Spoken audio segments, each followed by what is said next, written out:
समूह तरफ आपण समस्त को अभिनंदन ज्ञापन करुछि।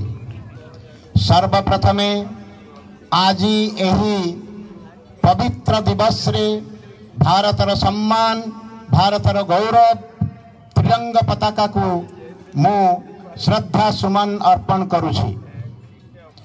मान्यवर मुख्य अतिथि श्रीयुक्त डी नागेश्वर सर, मोर समस्त सहकर्मी प्रशासक वृंद, अध्यापक अध्यापिका, अन्यान्य सहकर्मी माने एवं मोर प्रिय यही स्वाधीन भारतर भविष्य मोर छात्र छात्री माने आज गर्व लगुछि जे अमृत काल समय रे आमे आज तिरंगा पताका तले एकत्रित होइछु। जो महापुरुष माने जो वीर स्वाधीनता संग्रामी माने बलिदान देई यही सुजोग आमको प्रदान करिसंती, मु सेमानंकु श्रद्धांजलि अर्पण करुछि।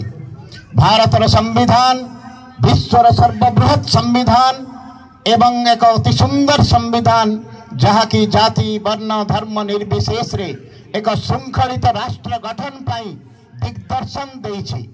किंतु यही आयोजन कहीं आम कहीं प्रतिवर्ष साधारणतंत्र दिवस पालन करिबा। आज दिवस टी पालन करिबार उद्देश्य जे आमर जो प्रतिबद्धता भारतर संविधान प्रति भारतर जातीय पताका प्रति आमर जो प्रतिबद्धता ताहाको आमे आज पुनः स्थापन करिबा।